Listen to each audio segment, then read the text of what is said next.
Welcome back to the Nose Plays Endless Space 2. We're going to continue our tips and special guide for the Umbral Choir faction today. I have been watching more of SB's videos and playing a little bit with my brother off camera, and so there are some things to look at. Quite a few things to look at actually, and hopefully we'll get to some of that today. And give you guys a chance to see my take on the Umbral Choir. So, a couple of things. First of all, let's take a look at our manpower situation. Currently, we are draining manpower every turn to stock up our sanctuary cities with troops that can defend them in the case of an invasion. So, sanctuary cities can be used or can be invaded by other factions once they have technology to scout us, I suspect. If we can't raise our stealth to a high enough level, I believe they'll be able to detect our systems and eventually raid them. That being said, we have a small amount of ground forces on each one of those systems to defend them, and we pull these from our supplies. So currently we're producing some from systems and some from our idle bandwidth. So anytime our bandwidth meter is empty, we'll look at that here in just a second, but we produce more system-wide manpower that can be used to populate ships or defend systems that we have some control over. This number will eventually go higher or lower depending on our bandwidth usage, and also I believe our food. Food is another thing that typically is distributed to manpower, and so having more food gives you more manpower. There are also some technologies that increase the percentage of food that goes to manpower, so that's good to know as well, especially for other factions. I'm not 100% sure that it works the same for us, but I believe it does. And so that 1.5 manpower from our system is probably a portion of our food that's getting dedicated to manpower. But that's why our manpower is showing what it does up here. Another thing that I wanted to point out is we did switch our laws around at the end of the last video, and this is one of the reasons why. By moving up into the higher happiness category, higher approval category, we are now bringing in plus 10 dust for being loyal. And that can get even larger if you can get to the next highest, which I believe is called devoted, if I'm not mistaken. We can also see a similar benefit to our science, although because our science quantity is small, it's not as large as it could be. So that's one of the reasons why we switched that law. Now, you'll notice that we are losing a small amount of industry, 10 industry per turn, because of that law. That law, Toys for Boys, affects negatively your industry output, which kind of sucks because it slows industry down a little bit, but not a ton. But what it does do is it does increase food. So we're getting an extra 5.4 food for happiness, and you can see there is our manpower consumption, 1.5, and then the rest of it is going towards the consumption of the population on our systems. One thing that I did notice, and I wanted to point out because I wasn't 100% sure how it worked, I hadn't really dived into it too much. All of these systems and the planets therein will count to some extent towards our hero's ability. Whoops. Can I not click on? Oh, that's not our hero. My mistake. He's over here. So you'll remember I raced to level 2 with this hero because I wanted to max out Person of Means. This gives us plus 10 on each system that he is in control of, and plus 10 per sterile on systems. So this is an interesting effect, the way that they've got this mapped out, because the way that I read it, I assumed that it would only give us 10 dust on our system. And it's giving us much more than that. It's actually giving us plus 10 on our system for persons of means, and then another 10 because one of the planets in our systems that we have colonized is sterile. So we're getting 20 dust just from that ability every turn. But then it's also counting each of these other systems as if he's in charge of them, as if he is the leader of them, which is curious. I wouldn't have guessed that it read that way, but it does. What I don't know at this point is if these systems, if we end up colonizing sterile planets, if we'll get an additional 10. And I suspect that we will.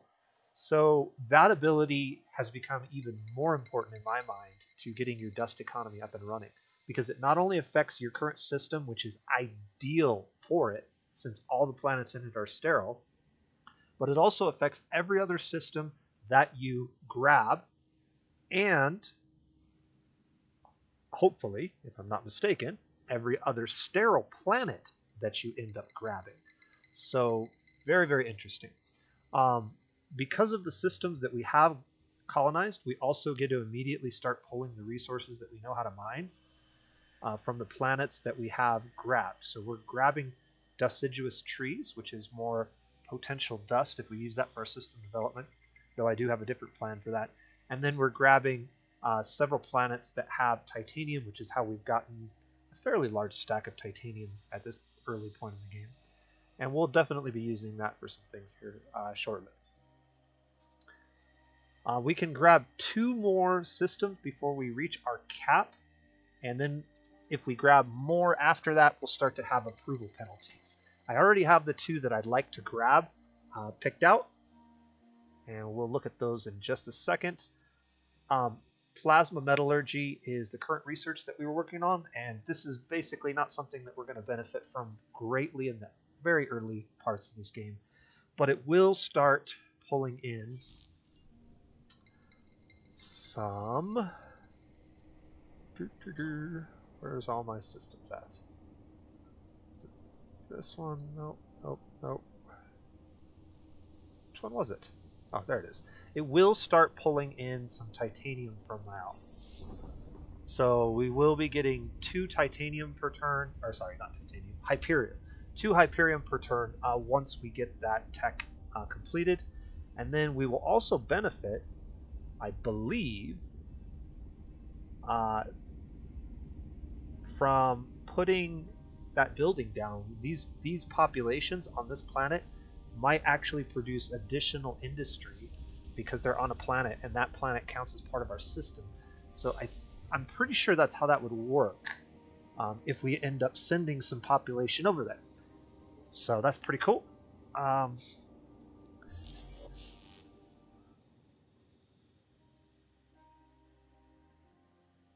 That'd be an extra 4 per pip that we have down on that planet, extra 4 industry, which is pretty solid, especially if you get a bunch of them.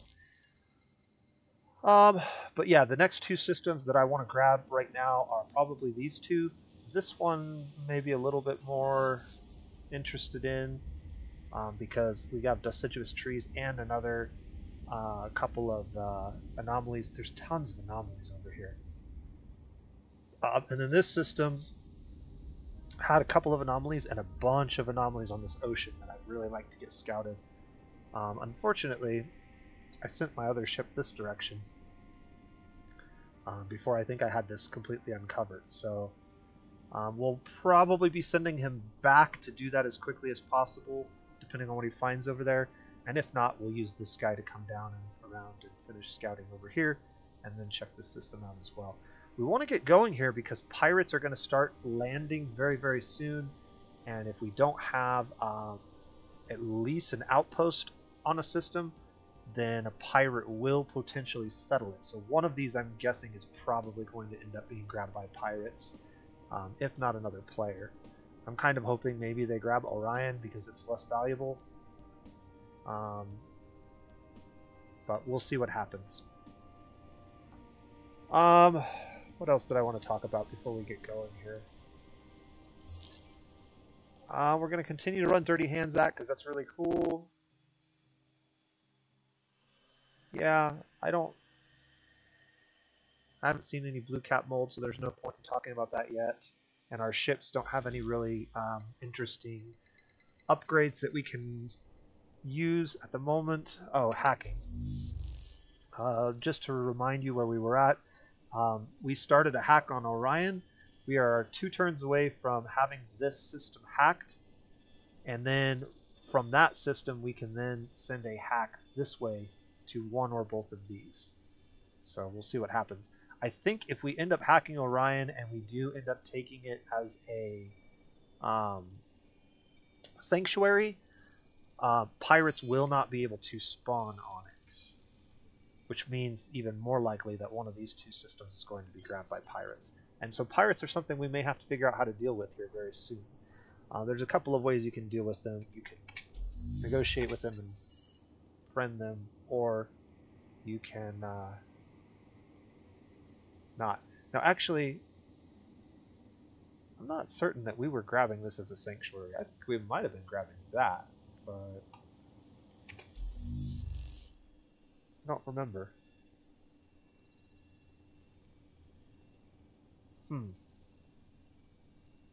Alright, well, let's go ahead and get started. Yeah, we have a hacking operation. I don't really want to use it right now, so we're just going to end our turn.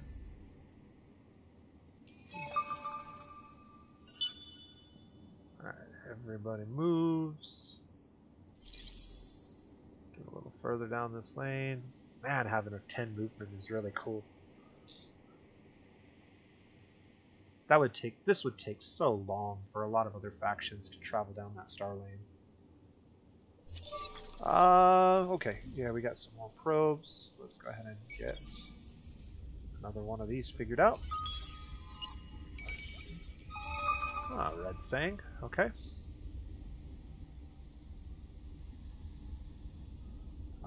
If we can upgrade our curiosity search ability here very soon, we could potentially grab this curiosity as well.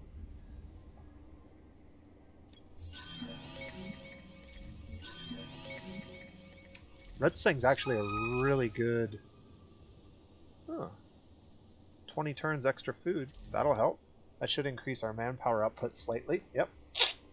So it went up just a little bit. Very, very little bit, but still. Yeah, we're just going to continue to hang out here for now. I guess the other option is I could go ahead and scout, since I can't do anything yet. Almost certainly can get all the way to here in one turn. Might not find anything, but then I can get here and scout 2, and then just loop back around. I think that's worth it. It uses up our movement and gives us a little bit more information about what's going on. And that is something I definitely needed to know. So we knew the Vultures were going to be nearby because this node is the Vultures spawning node. Darn it, it's going to take me a little longer than I thought. They don't have any curiosities. Why would they choose... Oh, this is why they chose this. They chose this because it has both titanium and hyperium, and it was revealed from the beginning of the game. Possibly. They might have had to curiosity scout these. But this is the only planet they have at the moment. You can also notice that their outputs on this system are really big, like double what most other players get at the very beginning of the game. We were like in the 20s or 30s on all of our outputs. I'm really surprised that they didn't take Jaya. This looks like a better system to me, but Vultures are very, very dependent on titanium and hyperium, as I've pointed out in my other videos. So that's probably why they did not. However, the fact that their Argosy is out and ready to run means that they could be planning on colonizing something soon. Vultures have a little bit of a hard time colonizing quickly if you do not prioritize the resources they need. The Hyperium and the Titanium, like, ridiculously prioritize them. So I'm not sure how the AI plays the Vultures. I don't know if they're willing to spend a bunch of resources if they have them to settle early. I think it's probably the best strategy for them if you're a human player. That being said, I'm going to go ahead and end that turn and get on. Ah, there we go. So we had... Are you serious?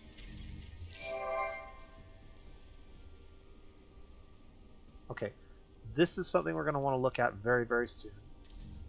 I'm going to leave this up just for a second. Alright, so here's the problem. We hacked that system on the same turn that the pirates dropped. That's the problem.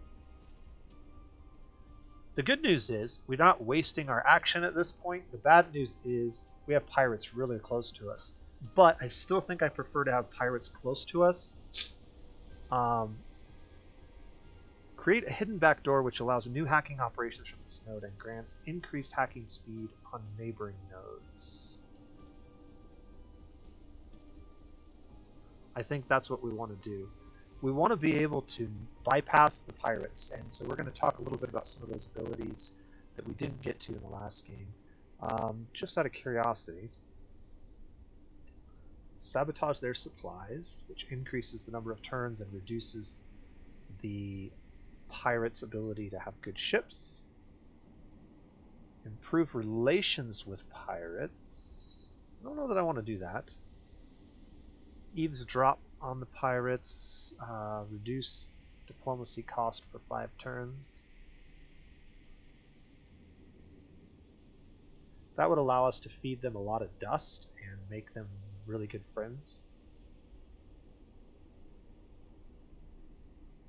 Or we could just steal some stuff from them. I'm not really keen on stealing anything from them. I think creating the back door is what we want to do.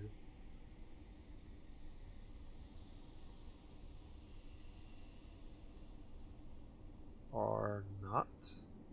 Okay. Now it's letting me confirm. That was weird.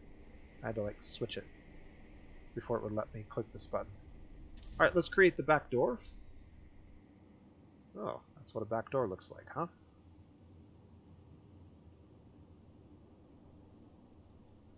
We're going to have pirate fleets starting this turn. Hopefully they come down this way maybe and leave my scout ships alone that are over here. But I'm doubtful that that will be the case. Okay, the other thing that I really wanted to check out was this. So we completed this building and I wanted to see if it is counting for... Oh, look at that. It is. Strangely reducing the values, but I guess that's because of, yeah, the law that we're running. Okay, so look at our industry, boys and girls. This was what all that planning in the early games was all about. Plus 72 from sanctuary cities. That would be a little bit higher if it wasn't for our law. You can see each sanctuary city is providing the resource output that I suspected it would. So this would be 30 minus the 10%, 20 minus the 10%, and 30 minus the 10%. Each one of these sanctuaries is giving us a huge amount of industry, plus our own system is giving us another 10, soon to be 20. We're going to be able to produce a lot of stuff very quickly. We're also bringing in Hyperium from 2 locations now. So we have 2 from that one system that we looked at, and 1 from the system that we currently start in, because luckily our home crescent always starts with these 2 deposits, just so we don't get completely crippled in the early game. Wow, like our industry just shot through the roof. And what we're going to see as a result of that early investment in those first 10 turns is that everything else that we had in the queue that looked like it was going to take forever to get built is now going to get built almost instantly. This one is not really high priority right now, but I'm going to throw it down. analytical engine can give us some more dust, but what I really want to get down here soon is this. This food building is going to be incredibly important for us.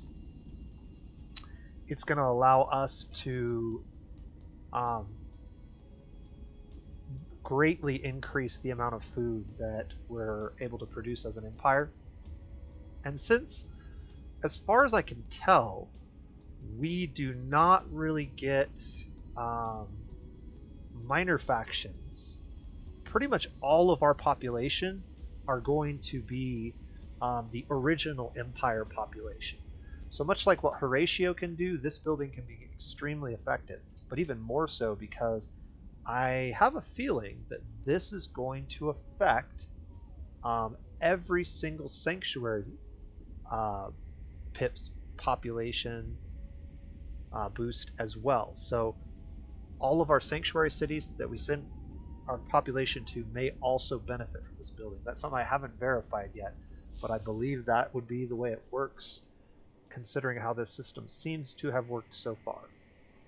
Let's go ahead and get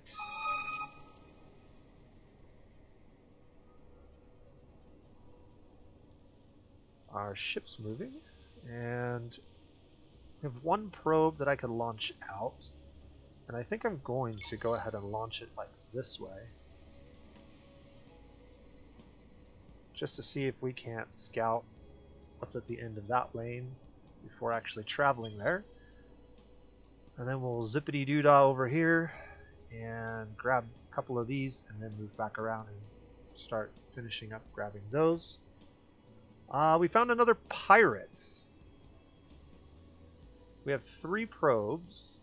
I'm not planning on scouting these curiosities just yet, but I probably should. Okay, three curiosities will let me scout all of these planets in one turn. I should get a probe in 1 or 2 turns. So we're just going to hide out here. We'll get this one finished and then we'll head back and help out the other ship. Alright, we've discovered 10 more systems, so we got another reward of a bunch of dust. Again, I'm not going to be reading a lot of this for you guys. I'm not really into reading this stuff. I tend to stumble over my words a little bit. So I'll let SP and some of the better guys read these things to you guys, but this is a pretty cool story, and I do like the narrative. Some people will complain that this game is a little bit weird in that the generic quests don't always fit with your factions, and I agree that's the case, but I still think that overall it works, and if you just kind of focus on the rewards and playing it as a game instead of worrying too much about the narrative, it's just fine. New objective, we need to get 68 bandwidth of 53. So reach a maximum of 68 bandwidth. The way that we do that is by increasing our population, essentially. That's going to give us a reward, and that reward is a module for our ships that just produce extra science per turn. Interesting.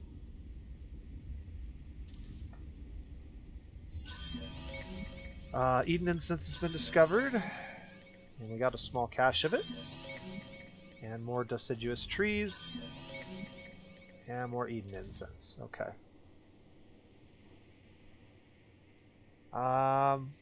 Anything else we need to do? Yes, we need to hack. We have 2 hacking operations this turn, and I know exactly where I want them to go. So we want 1 hacking operation there, and we want our second hacking operation to there.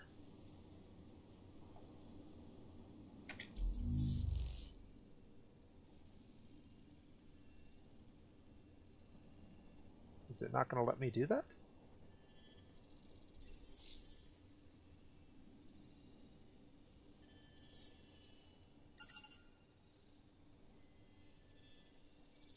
There we go. Now we got the 2 hacking operations going. And then I don't have some of the available technologies that can help increase this, but what I'd like to do is I want to grab this as well. We'll worry about grabbing that here shortly, though. Oh, the other thing is this guy. Where are we at on this? We are fully charged in 12 turns, so it's still going to be a while before we get to take the benefit of this. I have a feeling that it's going to make a lot of sense for us once we get that thing fully charged to go ahead and move our system over here.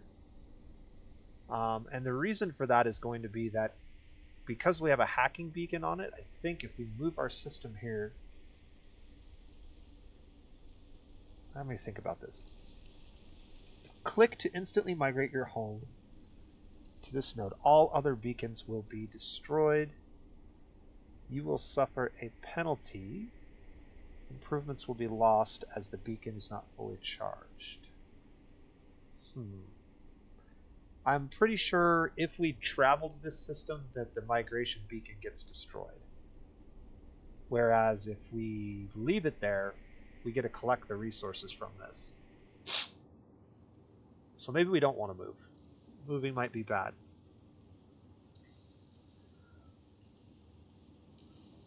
We'll have to explore that a little bit later. My thought was initially, since we can't place a beacon on the system that we started on, to travel here once we created that beacon and then put another one here, and then we could get the beacons for both. But it doesn't appear that that's the way that that's going to work for us. It's kind of odd that we don't get the advantage of the system we're on.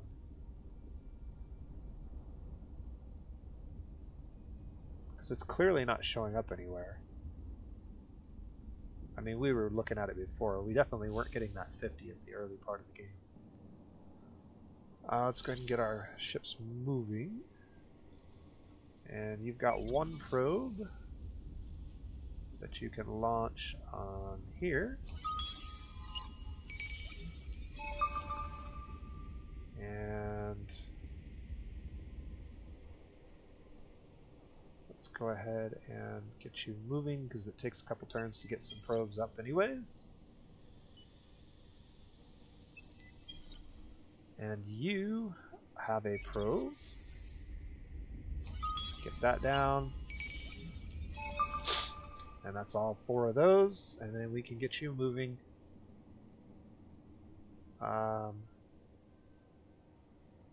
Yes. Get you moving back the other direction for now. You can finish up getting probes on this, and maybe even come and help get probes over here. We need more scout ships, really. That's what we need. And we can build a scout ship very, very quickly, but I'm more inclined to get all of this stuff done first, because it's just going to help dramatically with everything else we got going on. Now, is there a reason to... Yeah, this is getting more industry. I'm not sure why this particular one's getting more, but we want to keep him over here as long as we're still unhappy. We get a very small overpopulation penalty for the first slot, and each additional slot the penalty gets much, much larger. But carrying a single pip of overpopulation penalty does not affect our overall happiness, so I'm more than happy to leave it there. By getting all of these colonized, it will increase our overall ability to keep people from being unhappy. I'm going to go ahead and move this building up to the top of the queue. This is going to give us a ton of science, and it's going to make our science research go a lot faster. And then I might even move this up to the top of the queue as well, because we're getting those done so quickly now that we have a lot of systems and we have a lot of planets, and we're going to get a bunch more. But I think we're at a point now where it makes more sense to get these done before all of these. These are each going to give us more industry, but this is going to apply the food and the science bonuses to all the stuff that we've already taken. So that's what we're going to do. Alright, These are just the notifications for the stuff that we grabbed. Alright, so nothing else this turn to get done. Feeling pretty good about where we're at so far.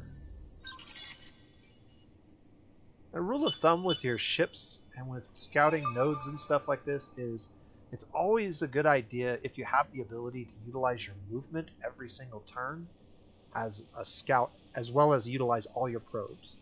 So if you have probes, it's very rarely the right choice to hold on to them.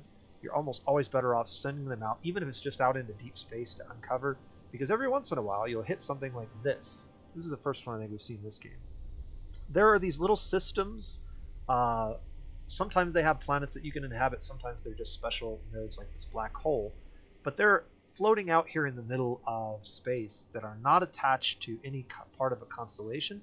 And so the only way to know that they're there is to either move a ship with a big enough detection radius near them, or send probes out everywhere. And so sending probes and moving ships around every turn that you're capable of doing that is generally the most efficient way to play. And that's why rather than just sitting here and waiting to get all of these probes regenerated, I'm spending time scouting and getting more information. And it's going to be helpful to us in the long run. Plus, it's not going to increase the speed at which we get a lot of these things done anyways with the current probes that we have. Now we can fix that because now we have Hyperion, and there's definitely some technology that's going to benefit us utilizing some of that Hyperion. I'm not sure if I'm ready to do that just yet.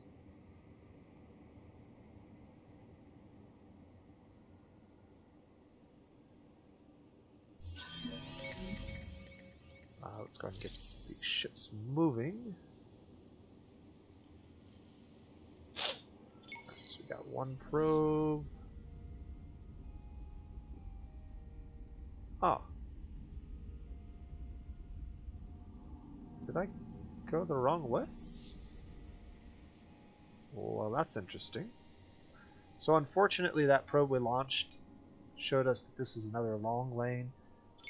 And apparently there's no more I could have sworn there were more of them. Okay.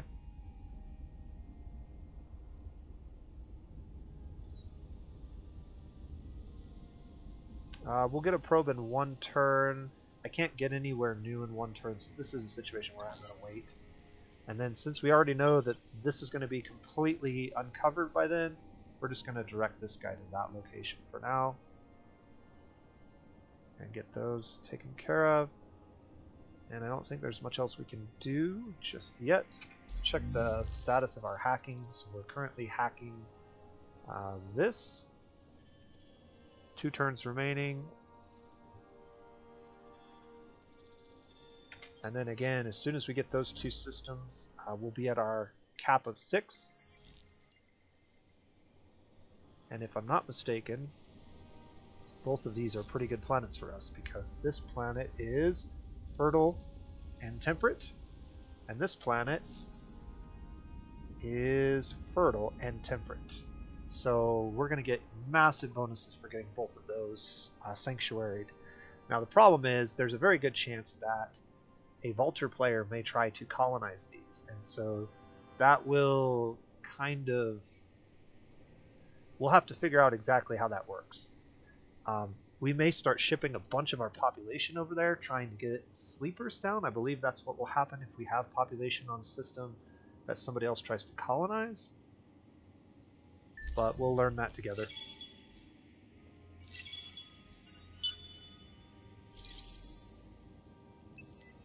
There's our first pirate.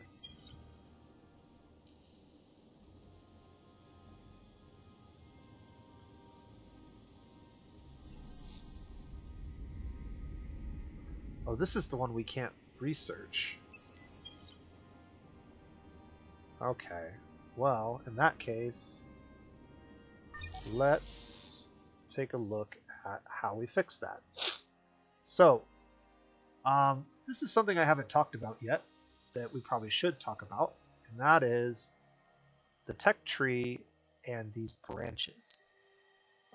These branches do not denote what most people would generally associate with them meaning in endless space. They mean something different. So a lot of times when you see branches like that, you would consider this technology would need to be researched as a requirement before grabbing either of these. But you can clearly see that we don't have this technology yet, and I can already grab this one. So that is not actually what happens. What happens is when you have technologies connected by a tree, if you research the previous tree or the lower part of the tree, the root of the tree, then anything that branches off of that will have a reduced science cost. So while I can research this, it will cost me 276 science. By researching this prior, you can see over here, because we've researched this technology, then this one doesn't cost 276. It's about 70 science cheaper. And so we would get this done maybe 1 or 2 turns cheaper depending on our science output. Right now, with only 30 science output per turn, that's 2 turns that we would have this technology faster than if we research this technology. So that's good. I also talked about probes being something that we could solve, and these are some of my favorite probes, these Hyperion probes. They have a vision range of 3, so they're wider and go farther than other probes. And then they carry 3 of them around and take only 2 turns to recharge, which isn't bad when you have that many probes. You can also go with titanium probes. Their vision range is slightly less, so they don't uncover as much territory per probe, and you only get 2 of them, but the cooldown on these are 1 turn, which means that every single turn you can put out 2 probes. So this is actually a really good one as well. For I like to put these on a military ship, and the reason for that is it allows you basically to send probes out every single turn, and so you can monitor what's coming at you down lanes, kind of like defensive logistics, because your vision is capped to a very, very small section, and the last thing you want happening is having a large enemy fleet just showing up at your doorstep without your knowledge.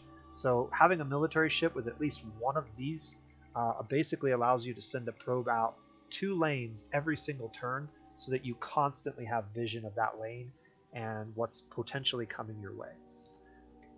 This one is more for scouting, I think. I like to put 2 of these on scout ships, which gives me 6 probes every 2 turns, and I can just launch 3 at a time and basically have 3 probes up every turn. So that's really good for scouting, and that's something we'll consider doing once we get some of these other things done. In fact, I may even consider moving them up in the queue now.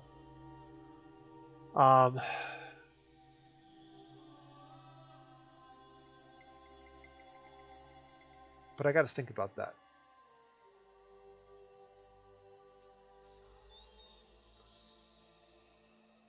This is the technology here that we need in order to scan that last curiosity.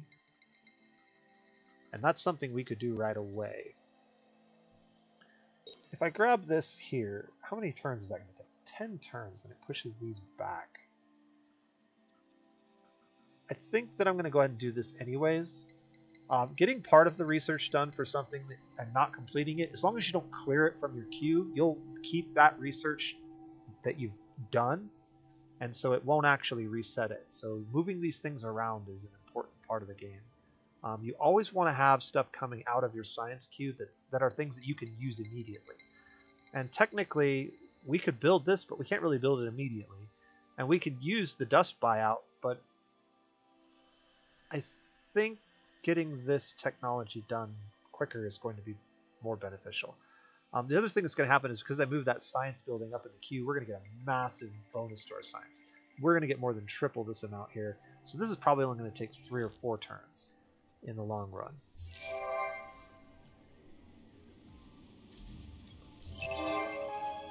In fact, another thing just happened. You can see we got a bunch of extra food because our manpower rates increased, so we're getting more food from systems. and less food from idle bandwidth because we have things running right now. But if we go to this screen, you can see we're getting 75 extra food, or not 75, 75 food on our main system. Some of this 20 from Cyber Farm. So that building that we just built is giving us 20 food right off the bat for this system, and then an additional 5 for each of the others that we have grabbed. We're going to get another 10 from the 2 that we're about to take over as well. So this is another one of those buildings that's super duper efficient, giving us tons of food all over the place. We also are going to be getting more dust from those systems when we grab them. And pretty soon we're going to be getting a bunch of science because this building is going to be done next turn. And the science output's going to be crazy. So keep an eye on this. 10 turns right now, it's going to go down a lot. We're going to get probably half of that done, maybe even more, in one push of the button. I guess we'll just take a peek at our hacking operations and see where they're at. Okay. So they are both 3 turns away from getting these systems taken care of.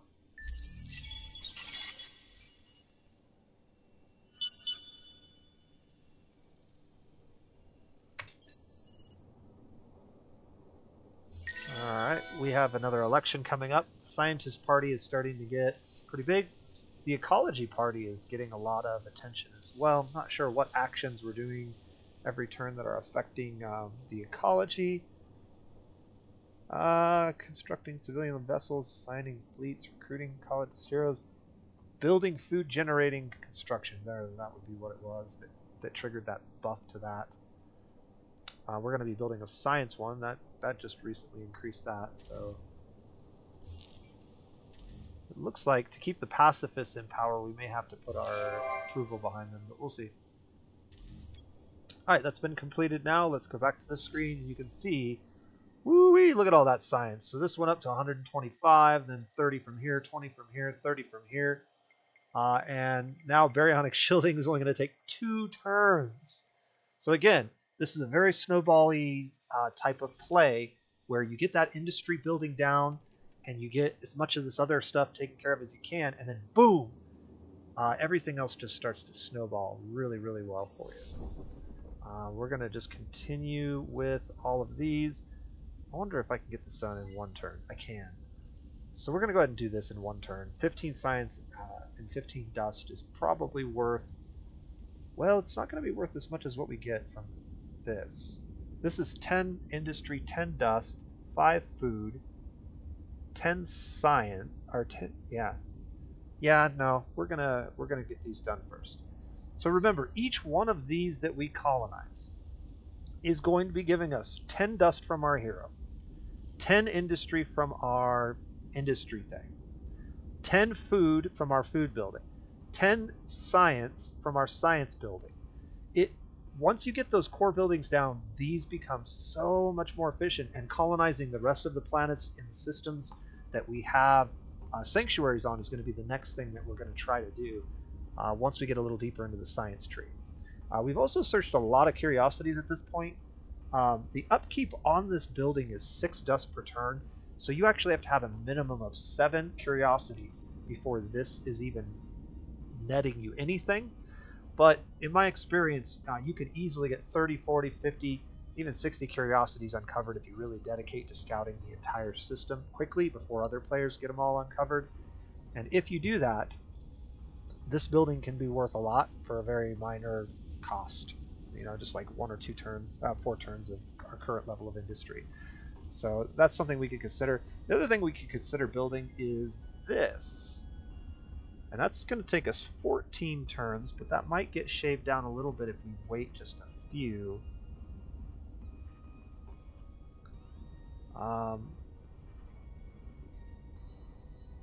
We get plus 25 approval for 20 turns once we get it built, but the main benefit is the additional science and dust that we get as long as we keep our faction happy. If we keep them devoted and we keep them loyal, we'll get additional buffs to the science dust mechanics or the dust rewards for that. I don't know that it's something I'm going to worry about just yet. I think I want to get the rest of this stuff done first. Go ahead and get our ships moving the way that we needed to. And now we have 3 probes, so that should be enough to finish this one off. Alright. And then the last one, we could wait for. Baronic Shielding is going to be done in 2 turns, so we're probably going to wait 2 turns for these guys. That being said, because we've got to wait 2 turns, it doesn't make any sense for us to hold on to these probes. So I think I'm going to send one out that way, and one out that way, and in 2 turns, we will have new probes. And then I'm going to do the same thing for this last one here. Maybe send it out here into the dark. So we'll uncover all of this territory in case there's another little node sticking out there somewhere. This probe's still heading down that lane. That would have been a long trip if we had gone. Probably very similar to this one. And we'll wait the 2 turns to finish up those. Also, I think we're 2 turns away from getting our 2 new sanctuaries. This probe still has some movement left. We'll just put him to sleep for now. Alright, everything's looking pretty good so far.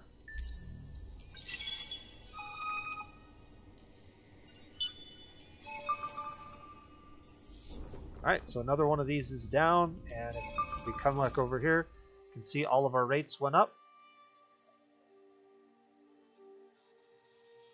So, Baronic Shielding now in 1 turn. And things are looking pretty good. We got a lot of stuff going on here, so we've uncovered some things. Let's start at the bottom here. That's our first solo crescent on the new node there. More population. Population is going to start growing a little more quickly now that we have that food building down.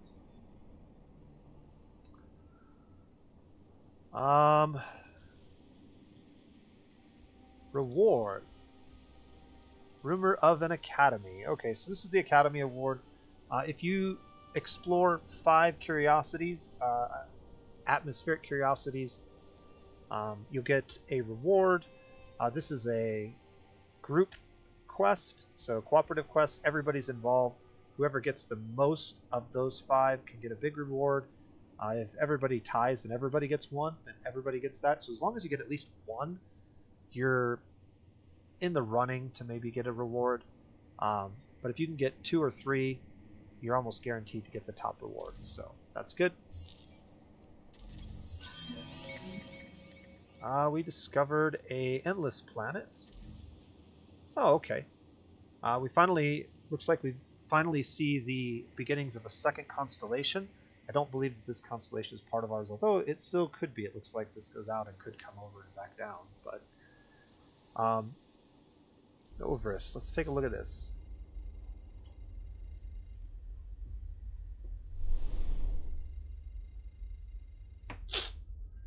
Okay.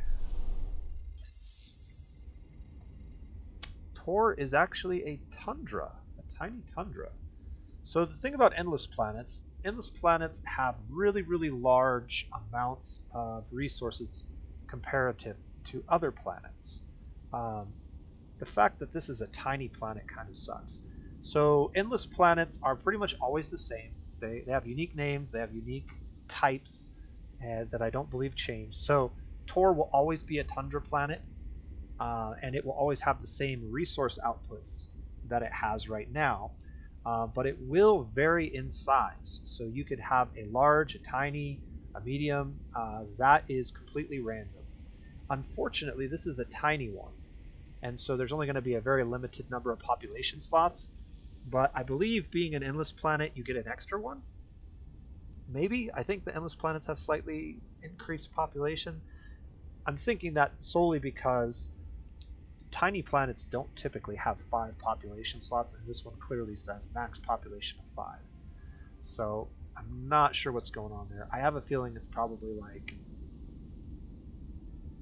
2 regular slots and 3 overpopulation slots, maybe. But we'll see. But yeah, the base modifiers are pretty good. 12 influence per population pip is nothing to sneeze at, and 8, and 13 on the others are pretty good as well. The 0 industry kind of sucks, but you can get around that with buildings and such. So I don't know how quickly we're going to want to get over here and get that. I don't know that we really want to expand much beyond where we're at right now with our empire. What we do need to do, rolling into turn 20 here, which is probably where I'm going to end this video today, is figure out for the next 20 turns, 10 turns, how we're going to deal with pirates and how we're going to deal with vaulters. We have a number of different ways that we can act on both of those, but we'll just have to see which one works best for us.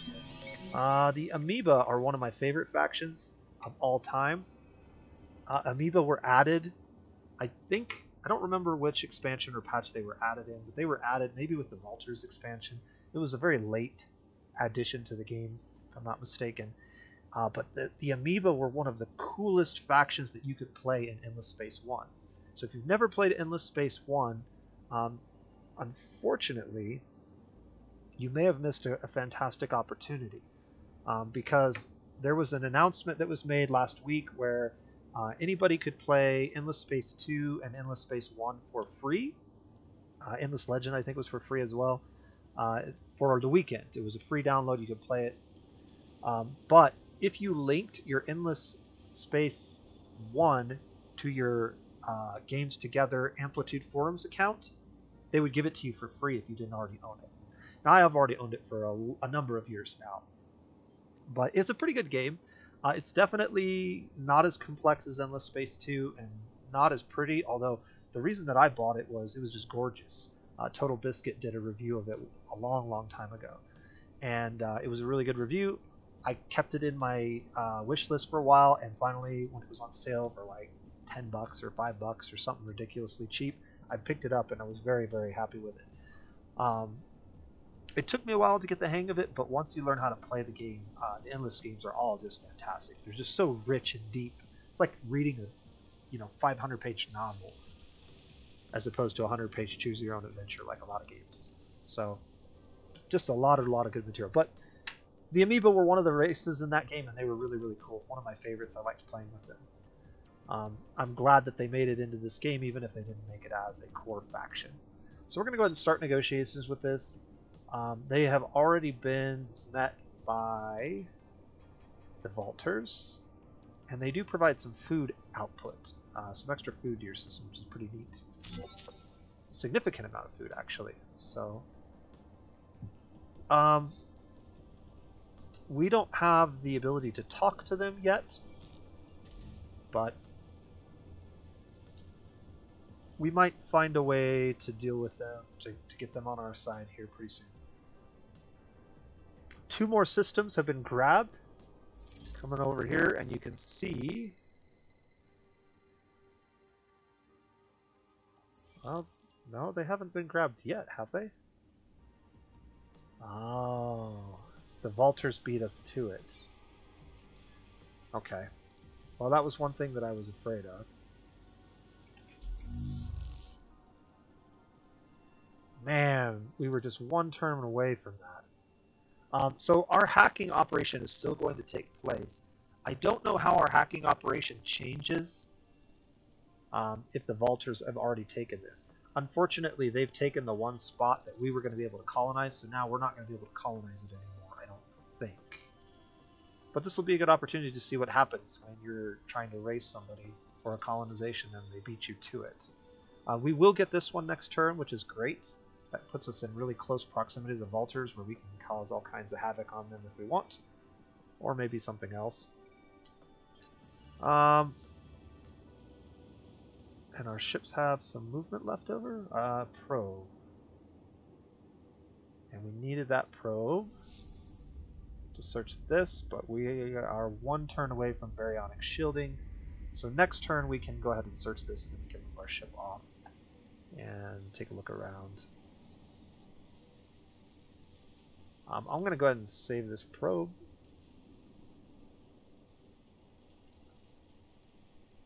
Because I don't think there's anything that we can really reach that's not already has something going towards it. We'll move to another spot and shoot it out.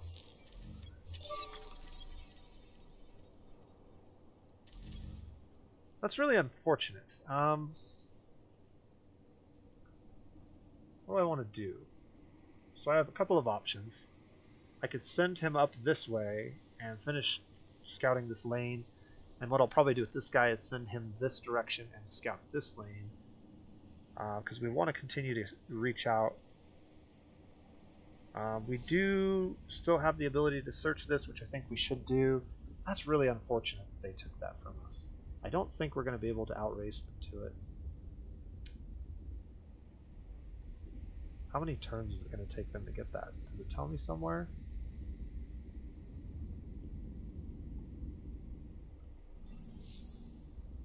I thought it did if I moused over it. I don't know. We'll just put them asleep as well. And end another turn.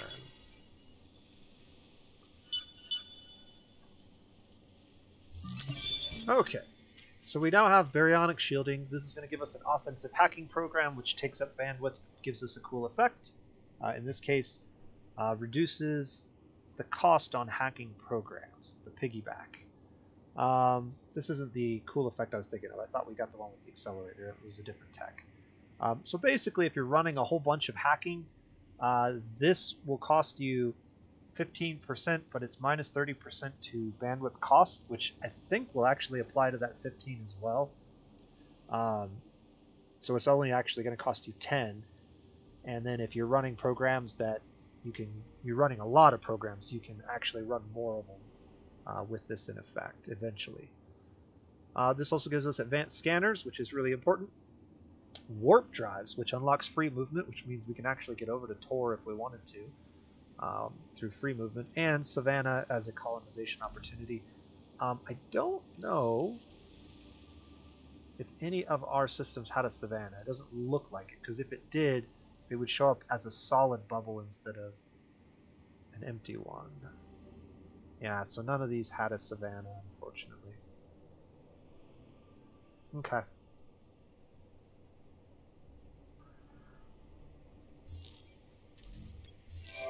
Alright, so we can go ahead and create a sanctuary, and they're going to let us do it. Even though those guys are trying to grab it as well, it looks like we're going to beat them to it. Okay, so they are still in control of it.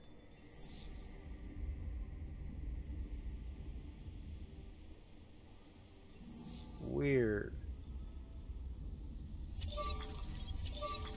Oh, never mind. I'm sorry. I'm looking at this one. This one is now ours. That one... What happened to our hacking operation with it? It is 1 turn away. Okay, so in 1 turn we're going to figure out what we can do with that.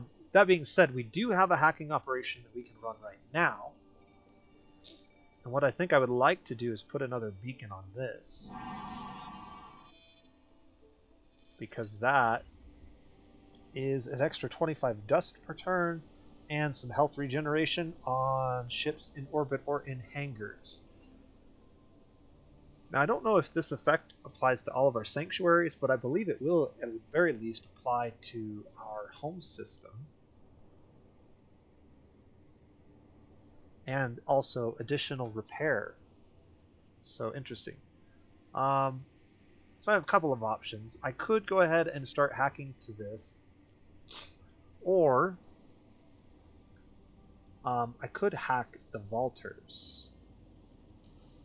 And I think hacking the vaulters sounds like a really good idea. So that's going to take 3 turns. We're going to go ahead and try and hack these guys and see if we can get some information.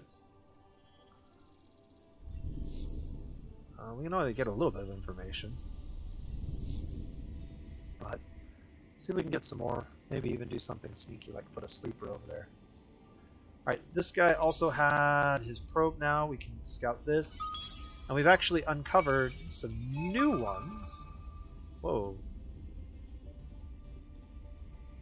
Okay. Something happened. Curiosities explored. Exploration effect. So that uncovered all of the ones that we had before. Advanced Perfected Slugs module. This takes palladium, it looks like, and is a very, very good slug weapon. Slugs are some of my favorite weapons because they counter missiles. And a trap. A pincher. Would have attacked us, but we're cloaked, so he went looking for somebody else to fight. Well, maybe he'll run into the pirates and mess with them. That being said, we have all this extra movement. I guess it's time to get you moving, since there are no more curiosities to scout over here. And this ship also has the ability to scout. So we uncover this one, and this one is now detectable, but we cannot actually uncover it till we get our research up to tier 3. That's going to take too long. And so we are not going to hang around here. Just some XP. We're not going to hang around here. We're actually going to head on out. Oh, here we go. So this is what I'm talking about. 5-planet system. It looks like they're all higher tier planets, so we're not going to be able to put anything out here anytime soon. Oh, there's a tiny Mediterranean out there, so we could. Mediterranean's a pretty easy one to research and get. So yeah, 5-planet system with some very big planets. Ash worlds are pretty good with the industry. Gas worlds have really, really high output in 1 or 2 things. And the Mediterranean's a really, really good. Look at all these curiosities too. Ooh, there's some atmospheric curiosities out here. Just 2 of them actually. 3 of them, okay. Well, I wish I'd seen that before I made that move, because we could go out there and grab 3 atmospheric curiosities and probably finish top of for that quest. It's probably going to take too many turns though. We can get there in 1. Or we can get there in 3. I'd say we go ahead and try it. If we can get those 3 atmospheric curiosities, we're almost, we'd be guaranteed, because you can't have more than 3 out of 5. But I don't know if we'll do it in time to actually win the quest. We'll give it a try. There's nothing else we can really do except go down this lane. I might stop here and send 1 probe out this way before we head over, just so we have more information on what's around us.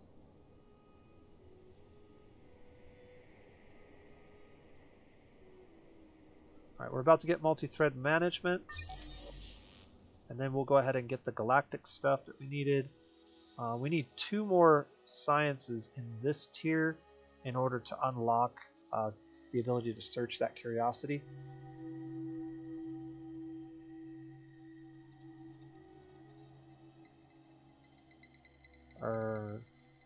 Oh no, we need this one. Expedition power level 3, detection power level 4. Yeah, this is the one we're going to need in order to get that curiosity. So that's going to be a little further away.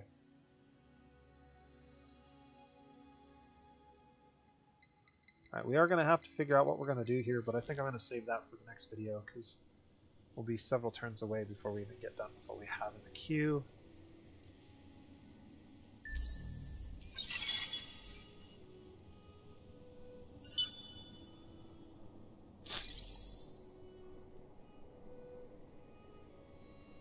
And just send 1 up this way. Finally got to the end of that lane, and it looks like this is still part of our constellation.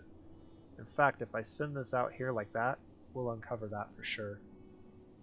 I already know what's that way. I could send another one out here and try to catch that one and then finish our move this way. This is a big constellation. Alright, what do? We finally... Jaya was successfully hacked.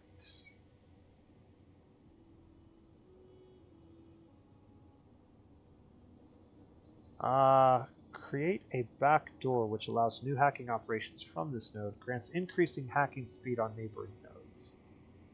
Embed a sleeper.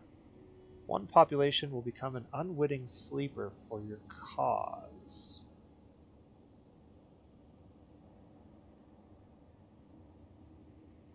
Influence policies, jam commands. Force the target to use a unique detrimental ground battle play as defense on this system for 5 turns. Okay, so we're not going to get to take over this. This isn't going to be our sanctuary. But we can start embedding sleepers. And sleepers give us vision and resources. So I guess that's what we're going to do. Put a sleeper down. And we'll maybe put another one over here.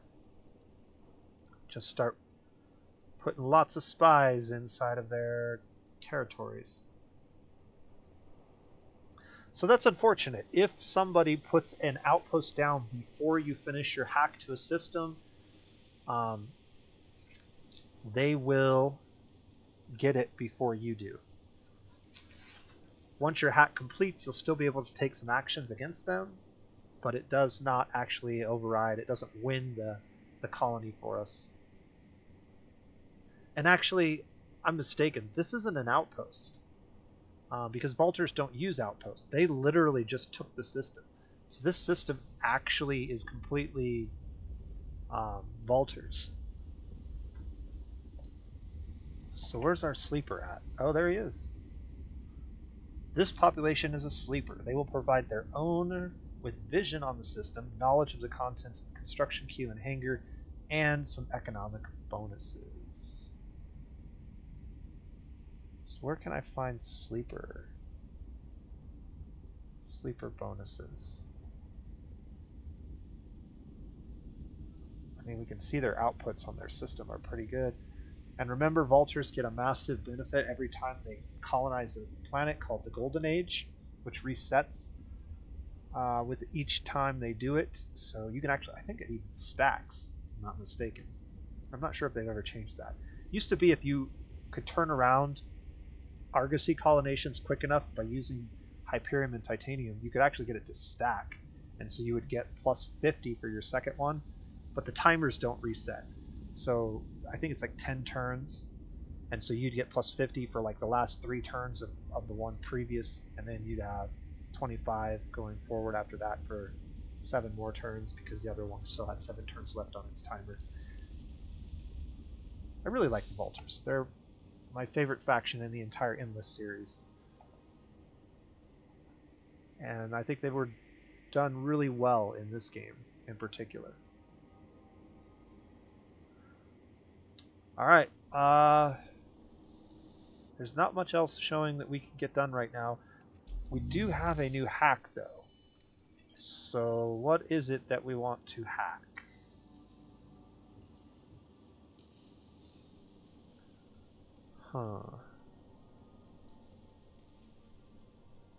So then, I guess my question is,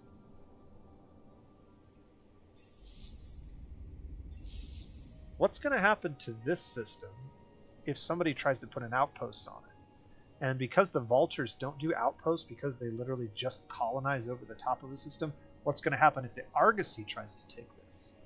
I don't know. I think what happens is we get a bunch of sleepers. All of our population are sleepers, maybe?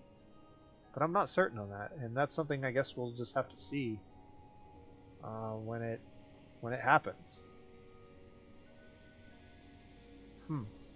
That being said, I think we got another population pip and I don't know where I moved it to. See, it keeps moving them. Every time you colonize one of these, it will move your population pip to the newest one that you colonize. But we still want these guys over here. And then, even with the bigger overpopulation penalty, we're still getting more on our outputs over here. Oh wait, maybe that's not true. These are all the same, aren't they? Mostly the same. For some reason, we're getting a little bit more industry and science from this one. I'm not sure why we're getting more industry and science, but we are. Oh, it would be from this, right? Industry and science, yeah. So this, it makes more sense, even though it's just 4 points. It makes more sense to put these guys over here because we'll get a little bit more industry, a little bit more science because of the anomalies on that one. We also have an atmospheric anomaly here. Okay. How quickly can I build a cord? 0 turns? 1 turn. So we'll build another cord real quick and get another ship. And we'll search this. That'll be 1. We'd actually get all 5 of these if we're lucky.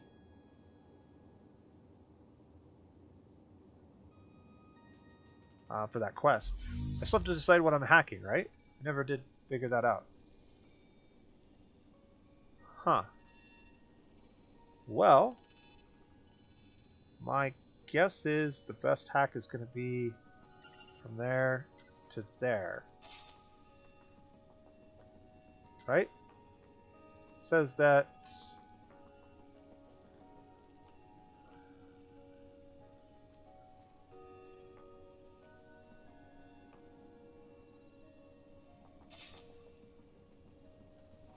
illegal operation. No outcome is available on this target right now.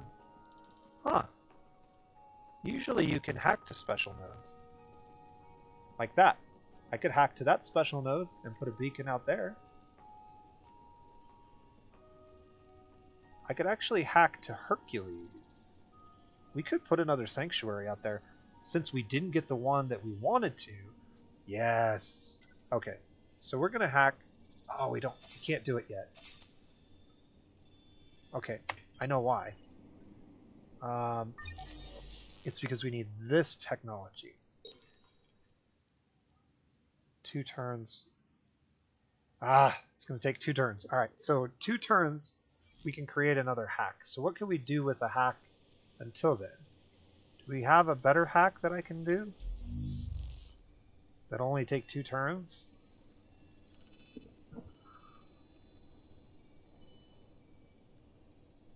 I mean, this one's going to take 2 turns. So I guess that one will be done in 2 turns. And then we'll have it to use there. So we can do this hack anywhere else we want.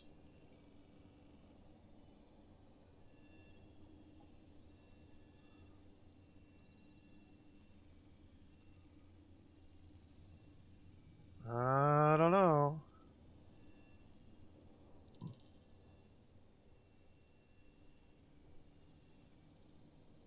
Where did we put a back door? Orion?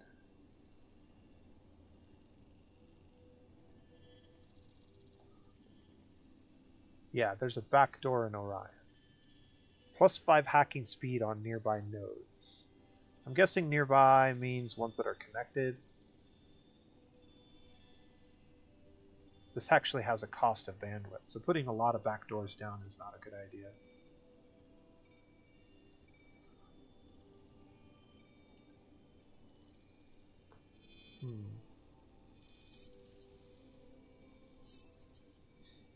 We may need to throw encryption down on our system here. If they start hacking us, if we get detected, we'll want to throw encryption down. In fact, it doesn't really cost us anything to throw encryption down, so I'm actually going to go ahead and do it now. If they detect us, they're going to send a trace back to our system, and if that trace reaches our system before our hack completes, we will actually have our hack canceled, and we may actually have a penalty on this system in the meantime. Alright. Well, I can't hack the thing I wanted to. I really wanted to hack that. I'm not sure why it's not letting me. Maybe it's because this beacon isn't completed yet and we have to have this one finished before we can do another one. Or maybe it's because this... No, because it said I could put one out here, didn't it? It did. Well, maybe we just do that then. I don't really see a better hack other than maybe hacking to these guys to improve, but I think the vaulters are going to end up with them anyways. So, yeah, let's just create... we gotta go through the vaulters stuff to get to it though. Is there a way to...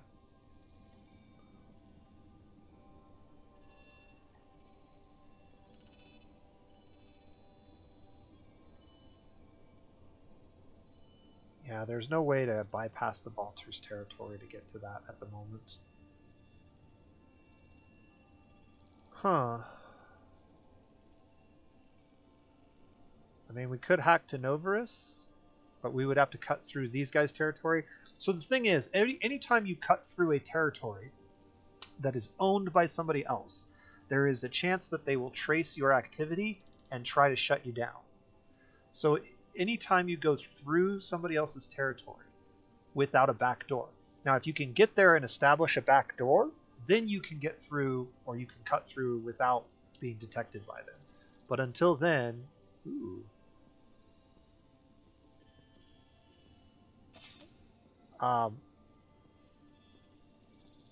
We found another system way over. Oh no, that's the pirate system. Never mind. Why am I thinking this was like something new? I was missing the star lane. Disappeared when I did this. So it kind of looked like there wasn't a star lane there for some reason. And I thought, wait, we found another constellation over there? But no, this is all part of our constellation. This is just that pirate system. We don't need to hack that. I think I am going to just try that. It's either that or we hack the pirates. Maybe we hack these pirates and try to do something mean to them.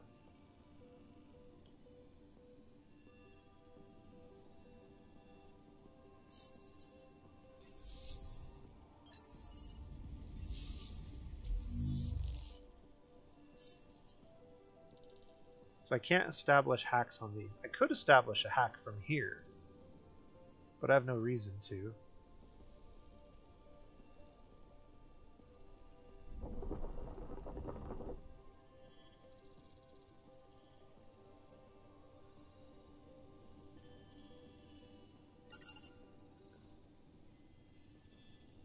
Eight turns and we can do something to them. Yeah, let's go ahead and prepare to deal with these pirates, I think. Start the preparations. Alright, that took a lot longer than it should have.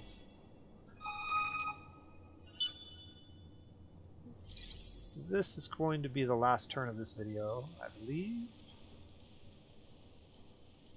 But we are all set up to do a couple of things.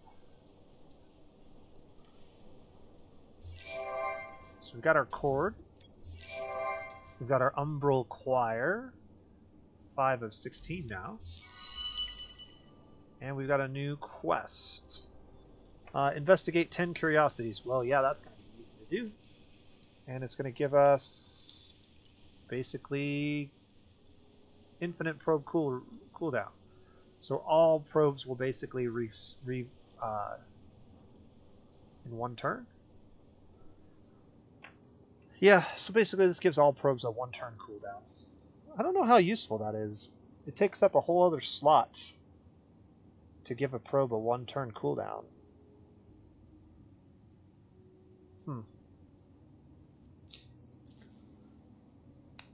This one is actually really good. The Scavenged Ram Scoop gives you a movement of 3, but it also reduces the distance traveled by your ship. So a very fast ship with plus 25% move speed, basically. Yeah, that's super good. I don't know why they would ever create an item like that. And the one thing that I don't know about it is, does the plus 25% stack? And my guess is it would. So if you gave a ship 2 of these, you would actually, like let's say I put 2 of these on my ships and I have a movement of 10, but it would be 50% extra distance traveled. So that would essentially give me a movement of like 15? I think that's how that would work. I'm not certain though. This one only works if you're in a unique constellation map, which we are not. So there's more than one constellation on our map. This is definitely the better reward. This is definitely the easier thing to do at the moment, since we are, I think we have like 10 curiosities on tap right now to search if we wanted to. I think I'm going to go with this one, just because it's what we're doing anyways. I haven't even found another constellation yet, I'm not sure. We're going to look at that in just a second before we end the video. And what do we want? Ooh. Plus 10 approval, but the ecologists get more influence in our government, or for the next 15 turns our hero gets double XP.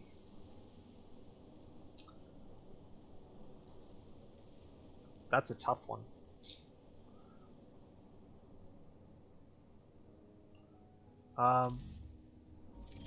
So we're at 77. I think this could turn into a lot of resources for us. We're at 77, but I can actually get us up to 80 at the cost of 1 point of industry and 1 point of science by moving this guy over here. 10 approval will put us at 90, which should break the threshold, and that should increase the benefit from happy for both of these to a higher amount, so we would get more food, more influence, and then we would also get more dust. We're currently getting 15 from loyal. We would get more than 15, probably double, I think. I go up to 30, and then we would also get more science. But that does mean that this party's got some, they're going to get some more influence in our government, and I don't know how much I like that. The ecologist party's not terrible though, so if they did find a way into our political system as the third, so if we were pacifists, scientists, and ecologists, that might not be terrible. So I like that, so that's what we're going to do. And now we're at 90, and so our food bonus is now 26 extra food. That's pretty good. An extra 4.3 influence per turn. Look at this stockpile of cash we have. 1,203 total dust, but 15 from loyal, and then our science went up to an extra 27 per turn from what we were getting, which was about 15, I think, 12. So yeah, about double. Well, that was pretty good. I like it. We may have to move this guy down or find some way to improve approval here soon, because we are getting close to reaching our cap on approval. Now we can get this curiosity searched. Let's get our ship out. We got a number of things to get done this turn. Get our ship out and scout that curiosity. What did we find? We found an extra ship. Military ship. Okay. It's worth noting that if you find extra ships or receive ships in quests from other factions or minor factions or anything, all of your ships still get the level 1 stealth ability. You'll want to make sure that it's activated. This time it activated it as soon as we received the ship. I'm not sure if that's always the case. I think in the case of when you grab minor ship factions ships, you do not get cloaking turned on immediately, and you'll have to manually turn it on, but it is available, so that's good to know. Yeah, I think what we're going to do with this ship, this is kind of a frustrating thing with these ships, because these ships are pretty bad. With only 4 movement, they're not very good scouts. They're decent as just cannon fodder in a fleet. If you have an extra spot, you can just throw them in. But the problem is they slow the entire fleet down. So they're not even really good for that. So about the only thing that these guys are good for is just suiciding or maybe defending your territory. You can also just sell them once you get the marketplace and make back some dust. And a lot of times that's what I'll do with them if I can't find a better use for them. He does have 100 manpower, and so that's not completely worthless. What I think I'm going to do with him is I'm going to send him over to the pirate fleet area, the pirates that we're planning on maybe dispatching with here soon, and we'll just set him over there on idle. Click on the right thing here. We'll just send him over here and let him idle on the system. It's going to take him 7 turns to get there. That's so bad. But we'll just let him idle there, and then when we're ready to do our invasion of that system, he'll get to add his manpower to that fight. And also help defend if we end up getting in a fight with their ships, which we may do. Alright, we have 3 more probes, and I don't see a lot of new curiosities that have popped up. Specifically ones that we can scout. Not yet. So something just happened. So I think the best thing to do is start looking for other systems. We can uncover some of this territory with our 3 probes. So let's see. We can send one out this way, one out that way, and one out that way.